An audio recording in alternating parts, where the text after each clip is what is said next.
This is Housewarming by Ryan Sartor. Woo! Woo! Interior apartment day. Roger, cheerful but stressed, has a bottle of Endust in one hand and a rag in the other. He sprays and wipes down surfaces around the apartment. Helen, pleasantly zoned out, sits in a chair, looking at her phone. Roger reaches behind the couch and pulls out a framed poster. He tests out where he will hang it against the wall. What is that? It's a framed Garden State poster. You can't hang that up. Oh, but I love Zach Braff. Can you wait until after the party? It's French. It's like a fancy type of poster. He's dating someone 20 years younger than him. Okay, but you even said that if he met her a different way, he would have had a less of a problem with her. I forgot about how they met. Why are you making my case for me? He was directing her and they fell in love. It happens. Plus, Garden State is a great movie. It's a bad movie. You hung up that Monet painting. Everyone loves Monet. Not me. I think it's too beautiful. Really. I can't tell. Are you being serious about the Zach Braff poster? It started off as a joke, but I got defensive.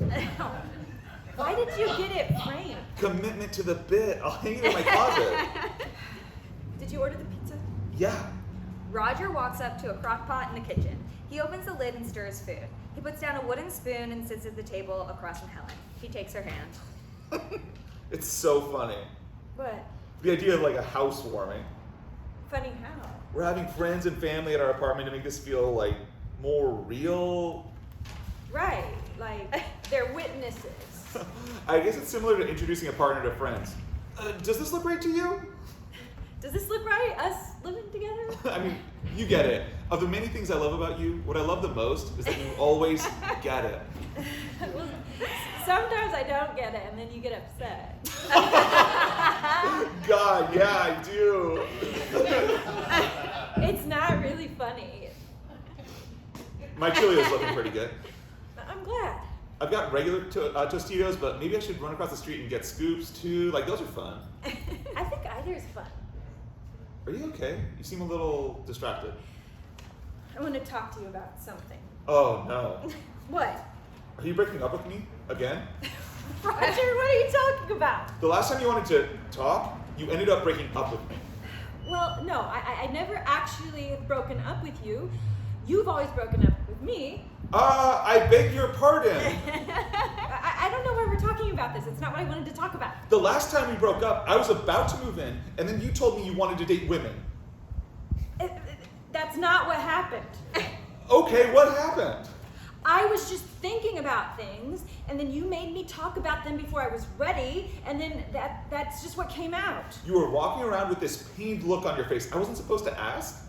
You did ask, and I told you, and then you said, well, I guess we shouldn't date. And look, you dated that woman. Carol. Yes, Carol. And now you and I are back together, and everything's great. Great. So what did you want to talk about? I don't really feel like it now. It's that bad. No, it's that good. No, why do you always have to assume it's bad news? I think I'm just really nervous about people coming over. I'm sorry. And what is so terrible about me dating Carol? Oh, you want to talk about that again? You brought it up. I didn't care, obviously, that you wanted to date a woman. I was just surprised, I didn't realize. You wanted me to list everything about myself on the first date? Of course not. I'm sorry. Please, just tell me the good thing. All right. God, you're annoying. I know! Okay, this is gonna sound less nice now. I'm sure I'll love it. I wanted to say that having you move in with me has been a really huge step. Totally agree. I appreciate you cleaning the apartment, and knowing that I can depend on you is so important. Already, we have nice memories. It's true. Remember when you were sad and didn't want to brush your teeth? So I brushed them for you in bed? Yeah, I wasn't sad, I was just tired. And you're obsessed with tooth care. Either way, it was nice. Nice boy. The thing I wanted to ask is whether you could come or would come visit my family in Colorado this Christmas. Wow. What do you think? I swear, I'm not stalling. I just need to check on this chili. It's a crock pot. You could leave that simmering for 20 hours and it would be fine. I've watched a lot of TikToks about this. I think you're exaggerating the time allotments. Roger gets up, stirs the chili, and then sits back down. I think it's huge that we're living together. Me too. I'm very happy. I've never been this happy. I've never been this happy either. Can we talk about Christmas later? Okay, well, yeah. Is that all right? It's all right. I get a little anxious. No, I know. Honestly, I just have to check with my mom. Christmas is a really big deal for her. That makes sense. Roger gets up and walks to the bathroom. He grabs bathroom cleaner spray and a sponge. Helen's phone dings. I just got a text from Liz. She's coming to the party. Oh, wow, that's great. I didn't realize you guys were text level. Whoa, wait. She also says that they're publishing my poem in Topo Mag. Are you serious? Yeah. Oh my God, that's amazing. You will now be a published poet. How does that feel? It feels. I mean, come on, how does it feel? It feels great. Awesome. I'm so glad I knew Liz. What do you mean? Just that it's like great how these things connect. You know, I mean, I knew Liz. I introduced you to her. You think that she just accept my poem because you guys are friends? I wouldn't even say that her and I are friends so much as like acquaintances. Like, I mean, you know, I don't text with her. I signed my email with my phone number. She probably just got it there. I'm sorry, you put a lot of work into that poem, so many drafts. I was happy to get feedback. This is exciting. I feel like the rest of my life could be reduced to a montage of you slyly trying to take credit for this one poem. I know you're kidding, but you wrote about how my eyes change colors. I feel like I'm able to contribute to that. It's not about your eyes, it's about my experience of looking at your eyes. In part, that's just a small part. Roger opens the email app on his phone and starts reading. She crouched, looking up at him. They're violet, she said. They're green. You're describing my eyes. Thank you for having eyes. I'm grateful. Sorry, I don't want this to become like a big deal. I just feel like it's not generous of you to bring up that you introduced us. And that's fair. I didn't mean anything by it. And what about all the writers who read your reading series? I introduced you to most of them.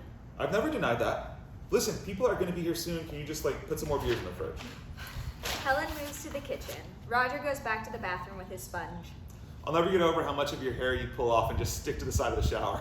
You don't have to clean it. No one's going to check there. My parents definitely will. You invited your parents?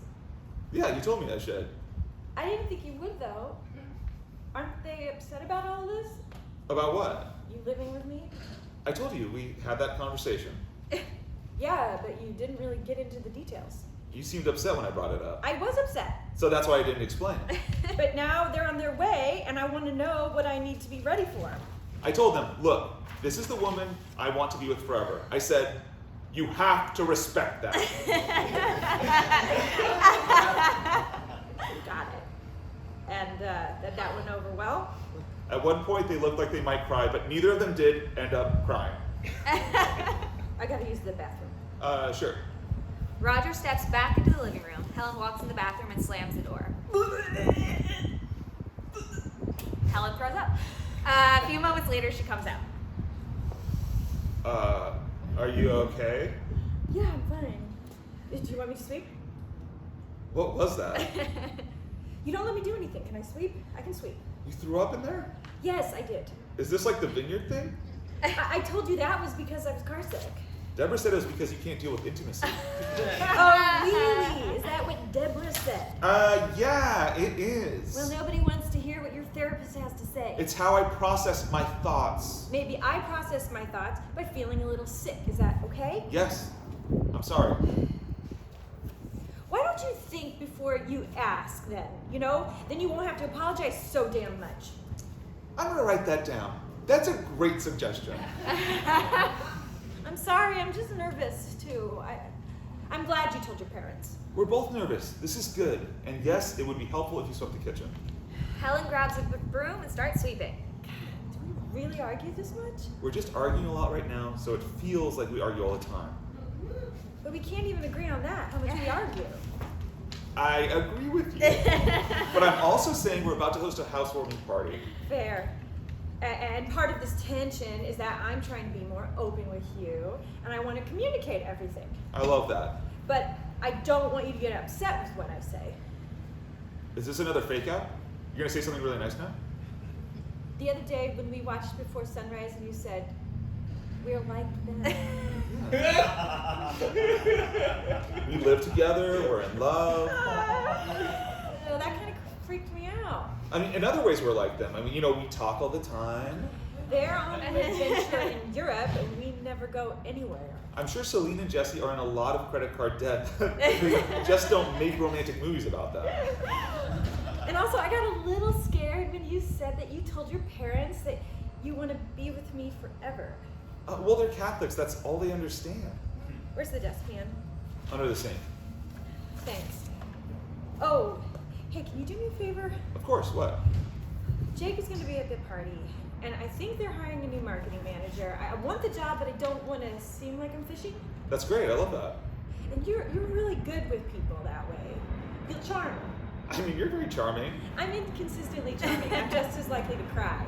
Yeah, that's fair, but I think that emotional unpredictability is what makes you a great poet. That might be the nicest thing that you've ever said to me. He is kind of an ass, though, Jake. You really want to put your energy towards thinking like that? What, talking shit? Yeah, we're talking about people who aren't even here. Isn't that the only way you can talk about people? Maybe I'm saying we shouldn't talk about people. I'm talking about them, but I'm really talking about us. Then just talk about us. What do you want to say? I forget. I was aiming for subtext, but it's gone. Roger moves to the bedroom and lays down on their bed. Helen lays down next to him. Roger's phone dings. What's that? Oh, it's a Jenny. I thought you two weren't talking. I invited her to the party. And, I thought it would be good. Ah, okay. I mean, she's probably my oldest friend at this point. Uh-huh. Are you still mad at her? I mean, it's funny that you gave me a hard time about Carol when you hooked up with Ginny while we were dating. I didn't hook up with her. I'm sorry. You laid in bed together and rubbed your hands through her hair. Just one hand.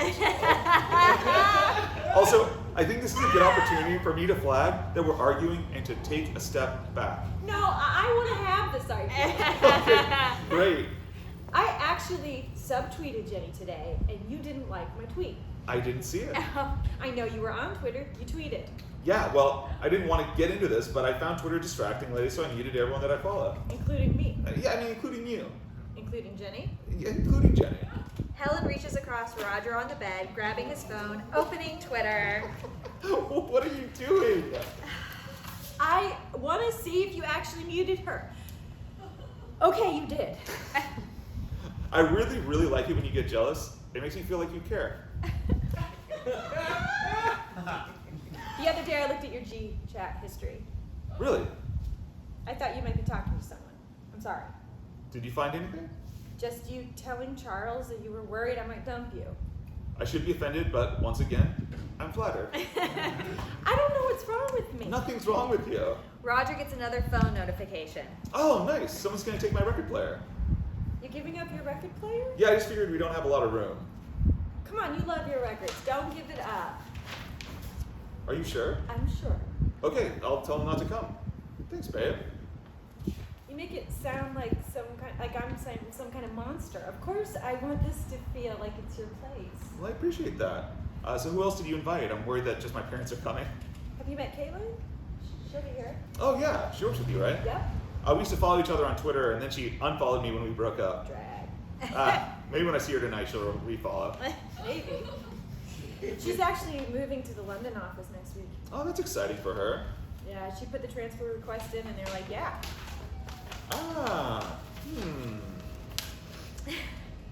Oh, I got little name tags for everyone. I thought it would be fun if people wrote their favorite characters from novels. Oh, that is fun. Yeah. I gotta look mine up. Wait, is it really your favorite character if you need to look it up?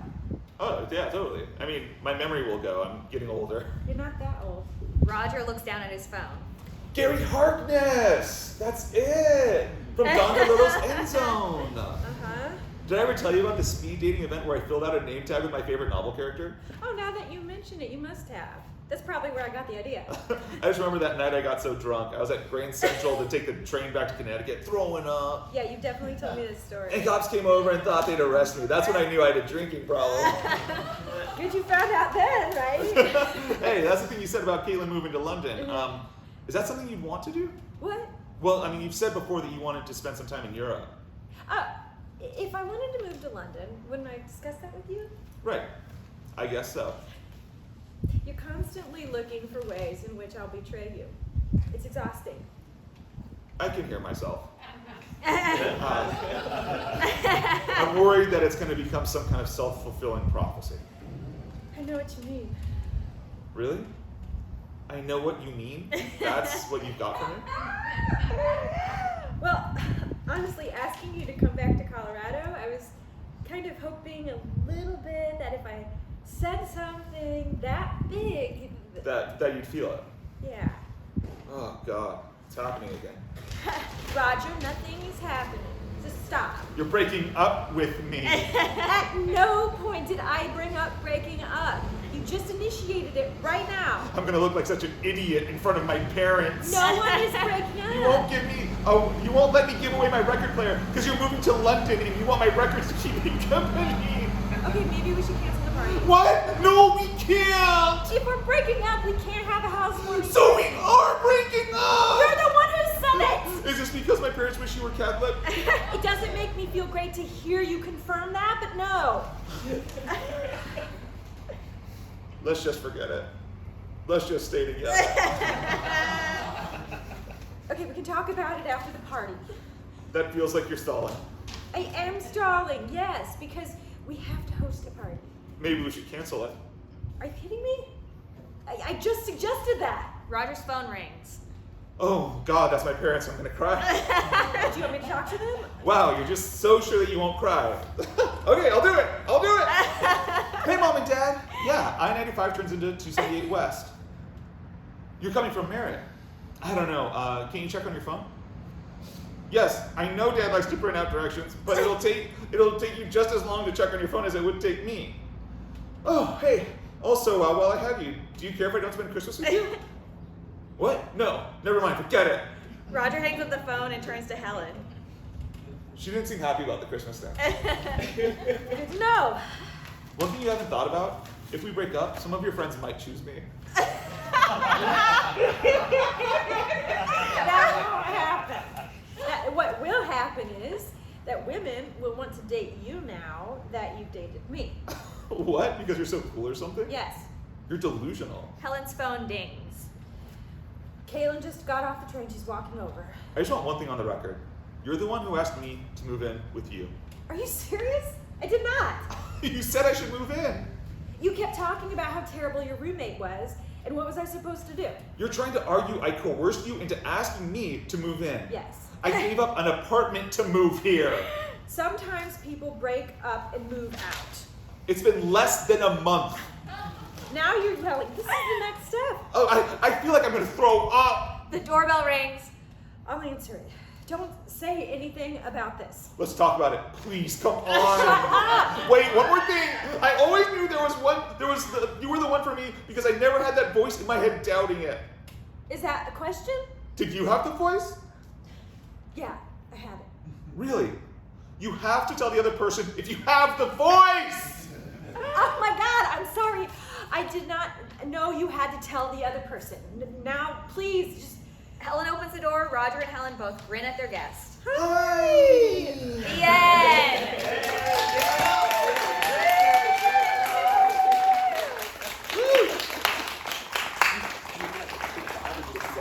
Do you guys want to take 5 or just roll right into the next one?